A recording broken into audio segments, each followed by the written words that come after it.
2019 का एग्जाम्पल है राम लिमिटेड, ठीक है। हम एग्जाम्पल रीड करते हैं, then will come to know कि भाई इसमें क्या क्या हमें करना है।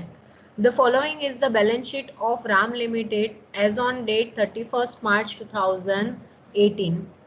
पर्टिकुलर्स में तुमको दिए हुए इक्विटी, लायबिलिटी एंड एसेट्स, जो अपनी नॉर्मल बैलेंस शीट है वो। बट इक्विटी एंड लायबिलिटी में क्या है पहले हम वो चेक करेंगे। तो भाई इक्विटी शेयर्स है 100 फुल्ली पेड है 20 लाख, वो पार्टली पेड है फुल्ली पेड है उससे हमें कोई कंसर्न नहीं है, क्योंकि रिडम्पशन हम अभी प्रेफरेंस का कर रहे हैं। तो यहाँ पे सिर्फ अपने को बैलेंस शीट में दिखाने के लिए अमाउंट चाहिए होगा। नेक्स्ट जो है that is 8% redeemable preference shares of ₹100 each fully paid, यानी कि तुम्हारा कैसा है 12 लाख रुपीज जो है वो तुम्हारा क्या हुआ, रिडीमेबल प्रेफरेंस शेयर्स है, और वो पूरा का पूरा कैसा है, फुल्ली पेड है। तो इसमें अपने को कोई टेंशन नहीं है। हमने ये चीज़ पढ़ा हुआ है कि जब भी तुम शेयर्स जो है अपने वो क्या बोलते हैं रिडीम करते हो, तो उस टाइम पे वो क्या होने चाहिए बेटा, तो वो तुम्हारे फुल्ली पेड होने जरूरी है। अगर ये पार्टली पेड होते तो हम पैसा मंगवाते, ठीक है, पैसा नहीं आता तो हम फोरफिट करते हैं, एरियर्स में डालते हैं। वो सब हम नेक्स्ट टाइम देखेंगे।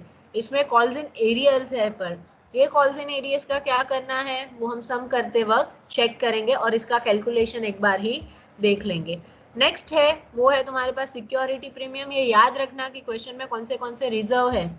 सिक्योरिटी प्रीमियम हमेशा हम किसके लिए यूज करते हैं, premium on redemption of preference shares के लिए हम यूज करते हैं। तो वहां पे यूज होगा PNL account and general reserve, दोनों ही ऐसे रिजर्व है जो हम सबके लिए, यानी सिक्योरिटी प्रीमियम के लिए भी यूज कर सकते हैं, प्लस हम उसको सीआरआर में ट्रांसफर के लिए भी यूज कर सकते हैं। तो ये तीनों के तीनों जो है वो हम यूटिलाइज करेंगे। देखते हैं कि क्या बोला है एग्जाम्पल में। देन है creditors, fix assets and current assets, ठीक है, इनको हमें कुछ करना नहीं है। करंट असेट में कैश एंड बैंक आता है, अगर लास्ट सम की तरह यहाँ पे भी कैश एंड बैंक का कुछ एडजस्टमेंट है तो ठीक है, अदरवाइज हमें इससे भी कोई लेना देना नहीं है सम के लिए। नेक्स्ट है यानी पैराग्राफ हम रीड करेंगे। On 1/4/2018 company decided to redeem all the above preference shares at 15% premium by issuing sufficient number of equity shares at 10% premium. कंपनी ने क्या डिसाइड किया है, तो भाई कंपनी ने डिसाइड किया है कि वो क्या करेगा, 15% प्रीमियम पे सारे ही शेयर्स जो है वो रिडीम करेगा। बट उसके लिए वो क्या करेगा, जो भी नेसेसरी अमाउंट है उसकी रिक्वायरमेंट है उतने वो इक्विटी शेयर्स जो है वो इश्यू करेगा विथ 10% प्रीमियम। अब यहाँ पे कैसा है, जैसे कि हमने आगे पढ़ा हुआ है कि भाई हम पहले क्या करते हैं, जब भी तुम्हें ऐसा बोला हो तो पहले हम रिजर्व यूटिलाइज करते हैं, जो फ्री रिजर्व्स है। रिजर्व यूटिलाइज करने के बाद भी तुम्हें पैसे की जरूरत है, then you will go for issue. अब यहाँ पे उसने ऐसा बोला कि तुम जो भी इश्यू करते हो उस पर तुमको क्या करना है, 10% प्रीमियम भी देना है। तो हम क्या करेंगे, जितनी रिक्वायरमेंट है उसको हम बाइफर्केट करेंगे कि भाई इतना प्रीमियम और इतना amount, that will see. Next है all payment were made except to calls in arrears shares, यानी सारे शेयर होल्डर्स को पैसे रिटर्न कर दिए, किसको नहीं किए, जिन्होंने पैसा कॉल्स में एरियर्स में रखा था उनको नहीं किया। जब एडजस्टमेंट आएगा, सॉरी, जब ट्रांजैक्शन आएगा जर्नल में तब हम इस पे डिस्कशन करेंगे। Afterwards the company decided to utilise the CRR for issuing fully paid bonus shares to the equity share holders. CRR में जो अमाउंट है उसमें से हमें क्या करना है, फिर इक्विटी शेयर होल्डर्स को जो है वो फुल्ली पेड बोनस शेयर्स दे देने हैं। और फिर हमें क्या करने के लिए बोला है, जर्नल एंट्रीज करनी है एंड बैलेंस शीट प्रिपेयर करनी है। So without wasting time will start with journal entries.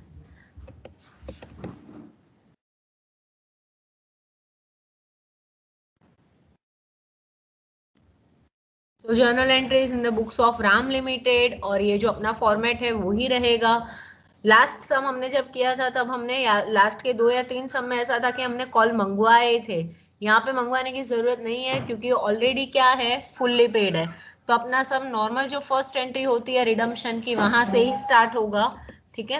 Question जो है उसमें क्या बोला गया है, तो क्वेश्चन में इन्होंने बोला है कि 8% जितने भी शेयर्स है, पहले तो उन्होंने ऐसा बोला है कि जितने भी रिडीमेबल शेयर्स है उन सबको अपने को क्या कर देना है, रिडीम कर देना है। तो यहाँ अगर हम देखेंगे तो 2 टाइप के प्रेफरेंस शेयर्स है, 8% redeemable preference shares and 6% redeemable preference shares.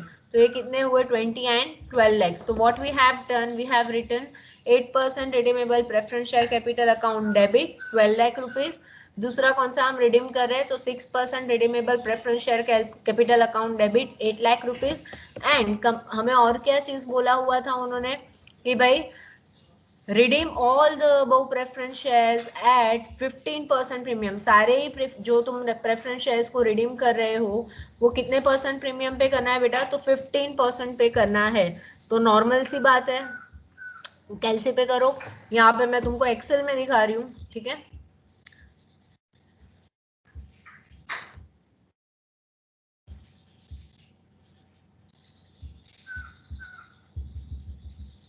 Okay तुम्हारा कितना है यहाँ पे 12 लाख एंड 8 लाख, तो 12 लाख रुपीज प्लस 8 लाख तो कितना हुआ 20 लाख। और अगर उस पे हम 15% प्रीमियम चार्ज करते हैं तो कितना आएगा, तो मल्टीप्लाई बाय 15 डिवाइड बाय 100 तो आया 3 लाख रुपए। तो 3 लाख रुपीज जो है वो तुम्हारा हुआ premium on redemption of preference shares. तो 12 लाख प्लस 8 लाख प्लस 3 लाख अगर हम इसका टोटल करते हैं तो कितना आएगा,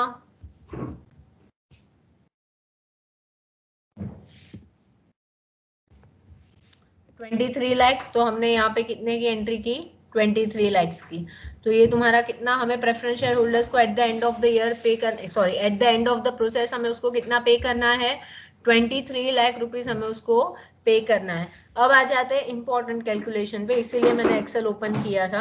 अब हमें देखना है कि अपने पास पैसे कितने हैं। सी क्वेश्चन में उसने क्या बोला है कि रिक्वायर्ड जो इक्विटी शेयर कैपिटल है वो हमें इश्यू करना है, बट 10% प्रीमियम पे। ऐसा भी हमें साथ में बोला गया है कि भाई sufficient number of equity shares issue करने 10% प्रीमियम।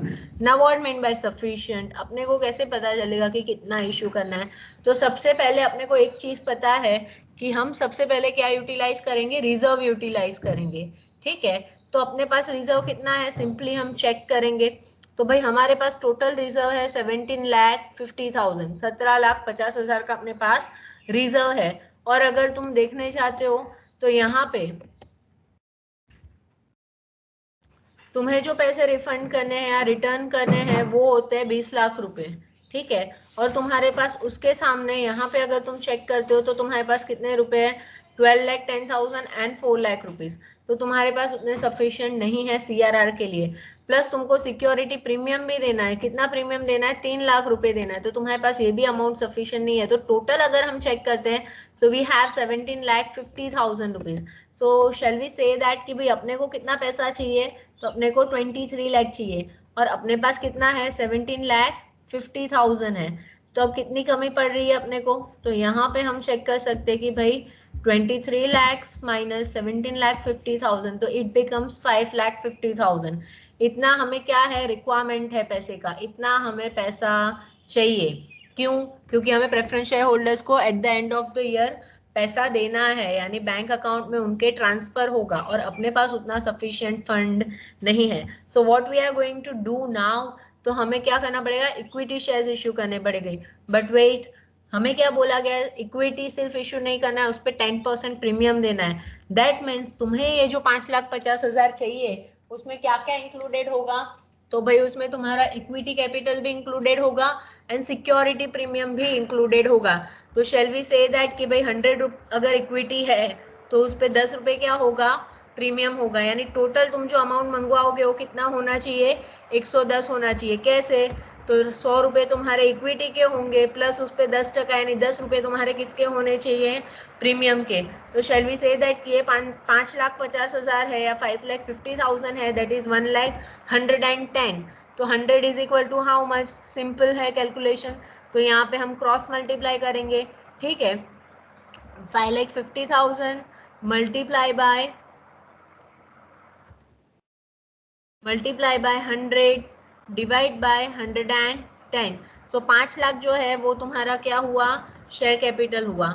एंड सिक्योरिटी प्रीमियम तुम्हारा कितना होगा, तो भाई इसमें से माइनस करने के बाद जो बचेगा यानी कि 50,000 जो है that will become your security premium.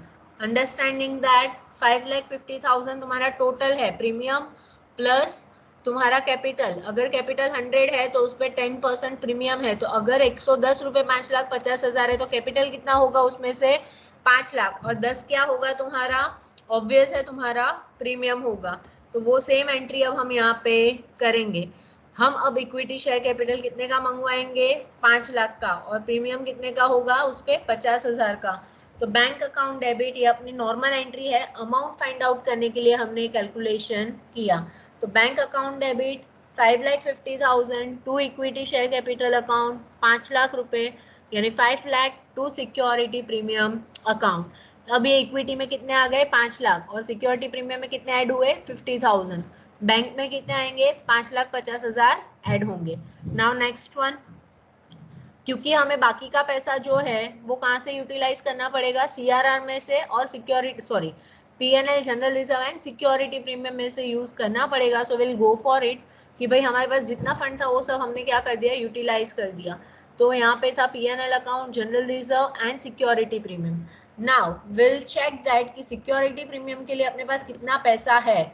तो सबसे पहले हम देखेंगे कि premium on redemption of preference shares account जो है, ठीक है, यहाँ पे मैं साइड पे एक्सेल में दे रही हूँ ताकि तुमको ज़्यादा इजीली समझ में आए कि प्रीमियम जो है वो कितना है, तुमको कितना रीपे करना है, 3 लाख रुपीस तुमको रीपे करना है। ठीक है, अपने पास ऑलरेडी कितना है एग्जिस्टिंग, तो यहाँ पे लिख देते हैं कि भाई एग्जिस्टिंग अपने पास सिक्योरिटी प्रीमियम कितना है। तो भाई एग्जिस्टिंग जो है वो है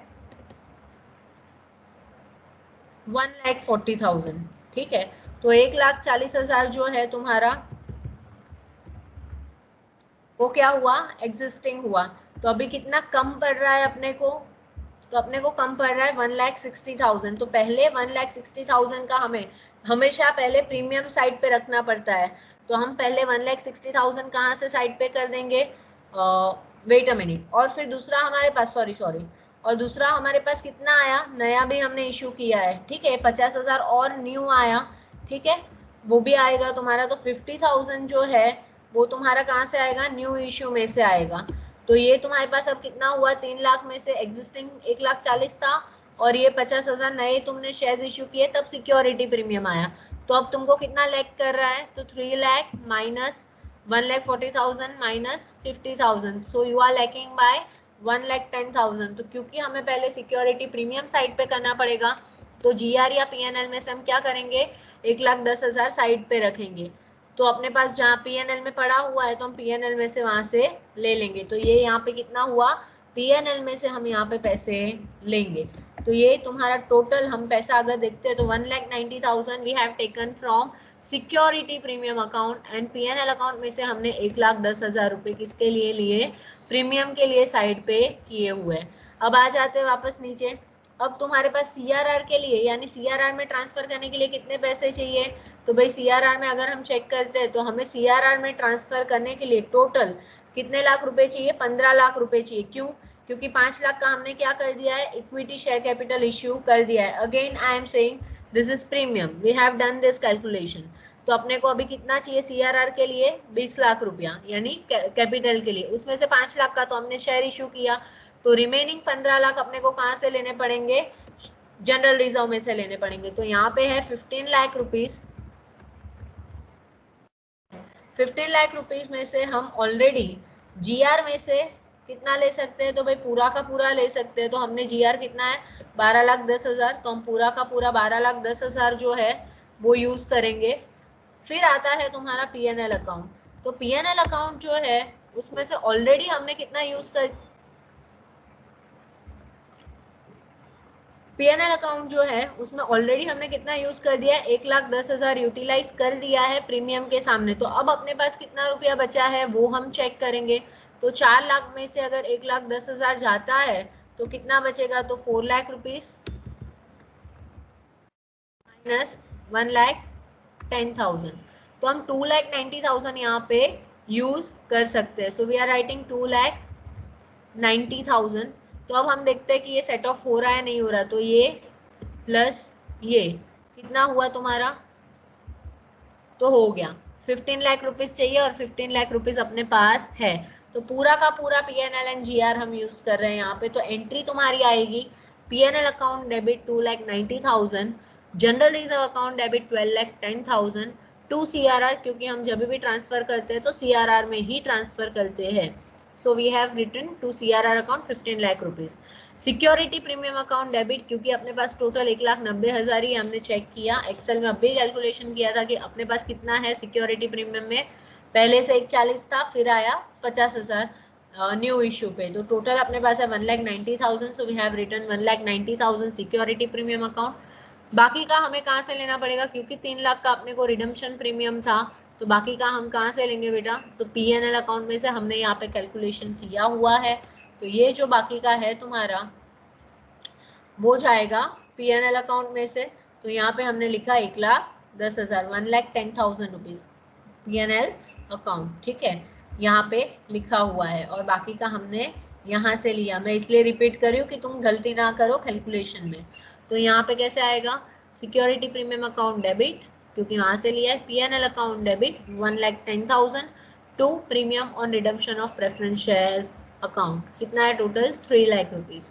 फिर नेक्स्ट जो है, अब ये ध्यान से समझना, इसका जो कैलकुलेशन है वो ध्यान से समझना। प्रेफरेंस शेयर होल्डर्स को जब पैसे रिटर्न करने जा रहे हो तो एक चीज तुम्हारे क्वेश्चन में लिखी हुई है, so what they have written. तो यहाँ पे हम पढ़ेंगे all payments were made except to calls in arrears account. सारा का सारा पैसा हमने पे कर दिया सारे शेयर होल्डर्स को, एक्सेप्ट जिनका कॉल एरियर में था। तो अब क्वेश्चन को समझते हैं। सी, उसने 20 रुपया नहीं दिया एरियर में, बट शेयर्स कितने हैं वो देखना पड़ेगा, और उसको हमें रिटर्न नहीं करना है, यानी कि इसने भले ही 20 नहीं दिया, हमें उसके बाकी के 80 रुपए भी रिटर्न करने नहीं है, सिंपल। तो यहाँ पे हम कैलकुलेशन करेंगे कि भाई ये 20 रुपया जो है 16,000 का है, ठीक है, यानी 16,000 एरियर्स है, उसने जितना पे किया अपने को कोई लेन देन नहीं है। तो हम उसका शेयर, नंबर ऑफ शेयर्स कैसे फाइंड आउट करेंगे, तो यहाँ पे नीचे आ जाते हैं। अभी 16,000 जो है बाय 20 करोगे,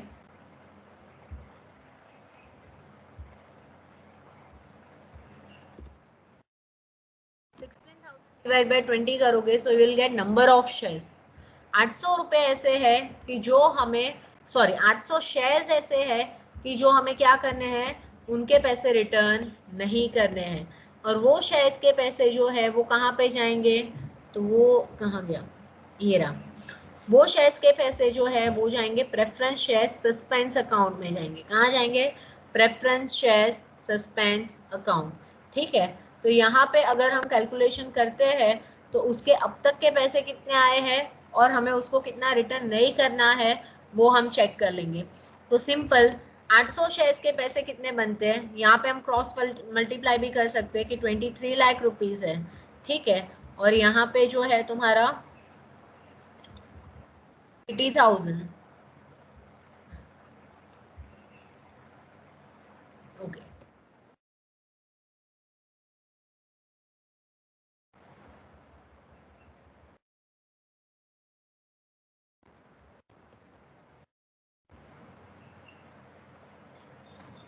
एक मिनट,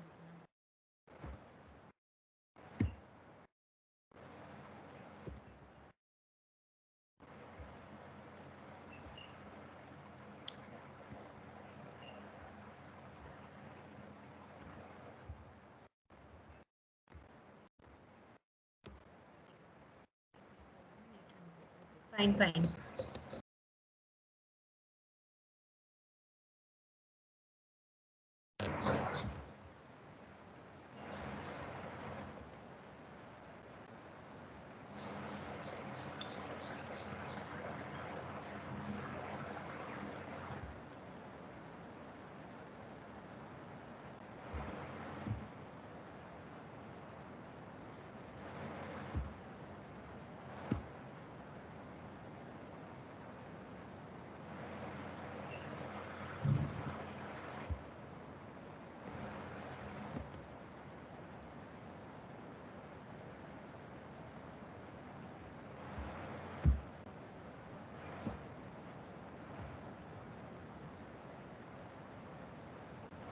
अब यहाँ ध्यान से सुनना, ये मैं तुमको कैलकुलेशन यहाँ पे समझा रही हूँ, वो एक्सेल में थोड़ा सा, ठीक है। सी, 800 शेयर्स है तुम्हारे, ठीक है। कैसे पता चला? तो हमने अब भी कैलकुलेट किया कि भाई 16,000 टोटल तुम्हारा बाकी था पे करना, डिवाइड बाय 20, अगर यानी 16,000 रुपीज यानी डिवाइड बाय 20, पर शेयर 20 रुपया नहीं दिया तो ऐसे कितने शेयर्स होंगे? 800 शेयर्स। अब ये 800 शेयर्स जो है उनको हमें रिफंड नहीं करना है, उनको हमें पैसे रिटर्न नहीं करने हैं। तो उनको कितने रिटर्न नहीं करने, हमने तो यहाँ पे हर शेयर का कैलकुलेशन ले लिया था जब हमने 23 लाख का अमाउंट गिना था। तो ये जो 23 लाख रुपीज है उसमें क्या इंक्लूडेड है? प्रीमियम इंक्लूडेड है, प्लस ये हर एक शेयर को 100 पे कैलकुलेट किया है हमने। तो यहाँ पे उनकी वैल्यू जो है वो हम माइनस कर देंगे। तो सिंपल है, एक शेयर कितने का था? 80,000 का, और हमने उस पर कितना प्रीमियम काउंट किया है? तो 15%। क्योंकि मेरा यहाँ पे थोड़ा इश्यू है, परसेंटेज का बटन वर्क नहीं कर रहा है, तो मैंने यहाँ पे वो डिवाइड बाय 100 वाला किया। तुम डायरेक्ट एलसी पे मल्टीप्लाई बाय 15% करोगे तो आ जाएगा। तो 80,000 मल्टीप्लाई बाय 15% करोगे तो 12% आ जाएगा, और दोनों को प्लस करते हैं, यानी तुम प्लस 15% कर दोगे कैलसी पे डायरेक्टली, 80,000 प्लस 15%, तो डायरेक्ट तुम्हारा आ जाएगा 92,000। ठीक है, तो ये 92,000 अपने को रिटर्न नहीं करना है। मैं वापस बोल रही हूँ, 800 शेयर होल्डर्स ऐसे है, ठीक है, यानी 800 शेयर्स के होल्डर्स ऐसे है कि जिसको हम रिटर्न नहीं करने वाले पैसे। अब ये 800, एक शेयर कितने का है? 100 रुपीज का। तो 800 मल्टीप्लाई बाय 100 यानी 80,000 का शेयर कैपिटल रिटर्न नहीं करना है। प्लस हमने उस पर प्रीमियम भी गिना था कि भाई हम 15% प्रीमियम पे देंगे, तो ऑब्वियस है शेयर्स नहीं दे रहे हैं, उसको पैसा नहीं दे रहे तो प्रीमियम क्यों देंगे, तो उतना प्रीमियम भी कम देंगे, यानी टोटल हमने जो कैलकुलेट किया उसमें से उतना बच जाएगा। तो हम बाद में देखेंगे कि उनके पास से पैसे लेंगे और फिर उनको रिडीम करके देंगे या क्या करना है, दैट इज सेकेंडरी थॉट। ठीक है, अभी आगे का प्रोसेस हम यहाँ पे नहीं कर रहे, बट एरियर्स है इसलिए इसको हम क्या कर रहे हैं, अभी उस पे हमने प्रीमियम का अमाउंट जो है वो बाइफरगेट कर दिया, साइड पे कर दिया। ठीक है, और उसका टोटल कितना बन रहा है? 92,000। तो वो हम उसको रिफंड नहीं करने वाले, रिटर्न नहीं करने वाले। So simple, preference share holders की अपनी नॉर्मल जो लास्ट एंट्री आती है हमेशा रिडम्पशन में, वो आती है preference share holders account debit to bank account.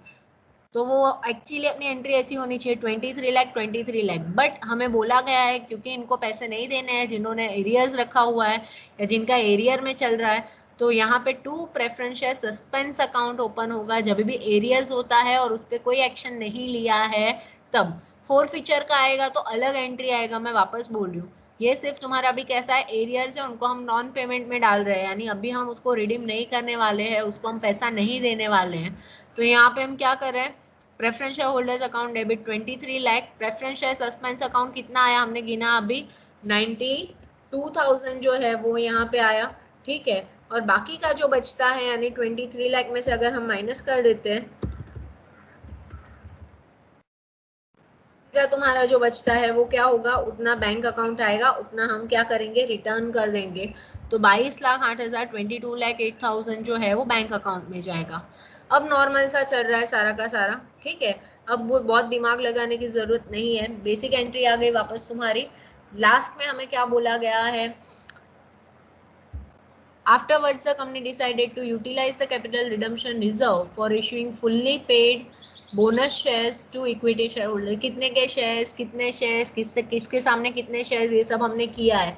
यहाँ पे एकदम बेसिक कर दिया, जितना CRR है वो सारा दे दो, नंबर ऑफ शेयर्स गिनने की जरूरत नहीं है, अमाउंट गिनने की जरूरत नहीं है। तो सिंपल अपने पास कितना था यहाँ पे CRR अकाउंट में, 15 लाख रुपए। ठीक है, 15 लाख रुपीज अपने CRR अकाउंट में अभी पड़े हुए हैं। तो ये पूरे के पूरे 15 लाख जो है वो हम क्या करेंगे बेटा, इसको हम यूटिलाइज करेंगे। क्या करेंगे, इसको बोनस शेयर्स इश्यू करने के लिए यूटिलाइज करेंगे। तो CRR account debit to bonus to share holders account 15 lakh, and bonus to share holder ultimately है किसका, इक्विटी शेयर कैपिटल का।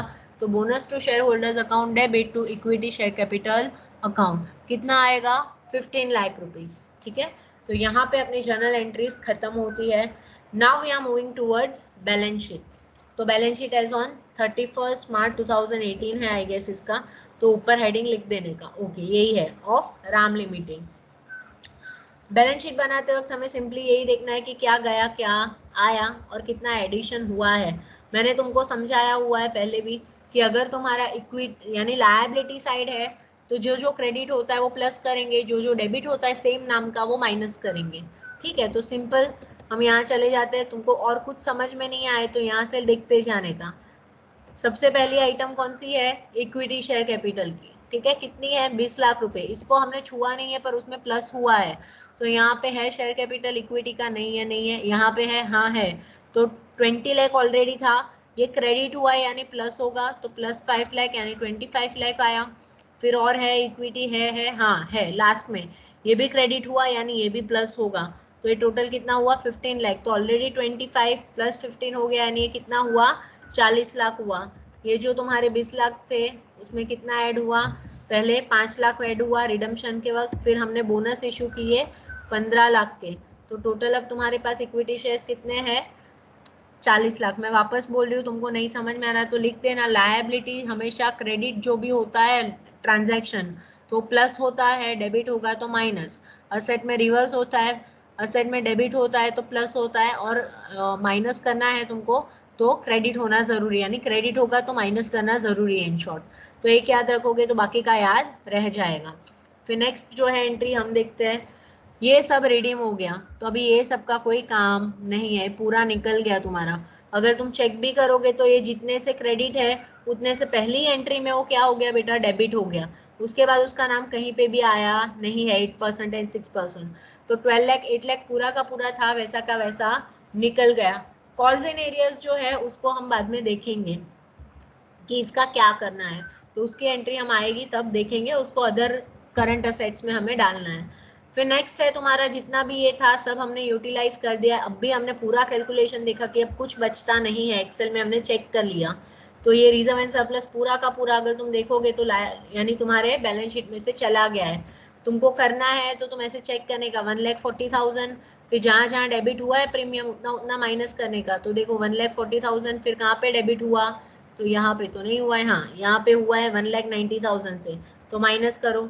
फिर कहाँ पे डेबिट हुआ, तो वहाँ पे कहीं पे भी डेबिट नहीं हुआ है बट क्रेडिट हुआ है, हाँ क्रेडिट हुआ है, कितना हुआ 50,000, तो उसको प्लस करो, अब तुम्हारे कैलसी पे 0 आएगा, ठीक है, यानी अगर तुम देखोगे तो यहाँ पे था 140 प्लस तुमने 50 किया क्योंकि क्रेडिट हुआ है, डेबिट जितने से हुआ वो माइनस किया, तो 1,90,000 क्या हो गया तुम्हारा माइनस हो गया, तो ये तुम्हारा ओवर।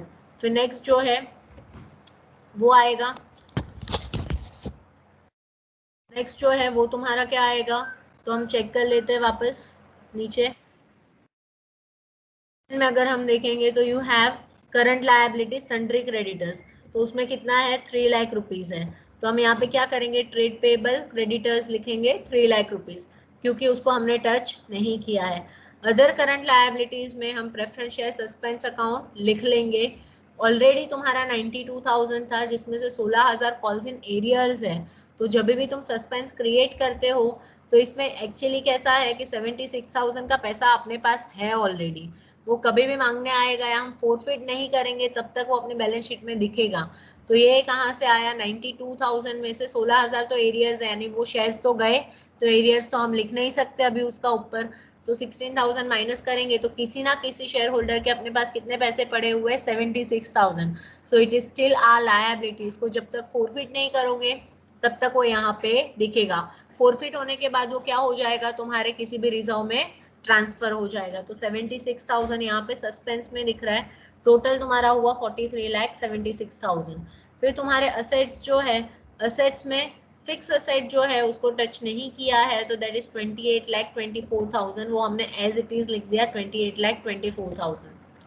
करंट एसेट्स में है 32,10,000, तो ऑब्वियस सी चीज है करंट एसेट में क्या इंक्लूडेड होता है, हमेशा ही कैश इंक्लूडेड होता है, तो हमने यहाँ पे क्या कर दिया, वी अज्यूम कि भाई करंट एसेट के अंदर कैश है तभी तो अपना बैंक आ रहा है जा रहा है आ रहा है जा रहा है, तो 32,10,000 ऑलरेडी है अपने पास, उसमें से जो भी कौन सा करंट एसेट है, एक ही करंट एसेट की एंट्री आती है अपने पूरे रिडम्पशन में, बैंक की एंट्री, तो बैंक हमेशा वापस बोलियो असेट जब भी डेबिट होता है तो प्लस होगा, क्रेडिट होगा तो माइनस एसेट का, अभी ऊपर हमने लायबिलिटी का रिवर्स में देखा था, उल्टा था वहां पे, तो 550 प्लस हो जाएंगे यानी 5,50,000 प्लस हो जाएंगे, एंड कितना गया 22,8,000 जो है वो गया, इसलिए उतना माइनस हो जाएगा, तो अगर हम यहाँ पे चेक करते तो 32,10,000 प्लस 5,50,000 माइनस 22,08,000, तो इट कम्स 15,52,000 और टोटल तुम्हारा आ जाएगा 43,76,000, तो यहाँ तक का ये तुम्हारा सम कंप्लीट होता है यहाँ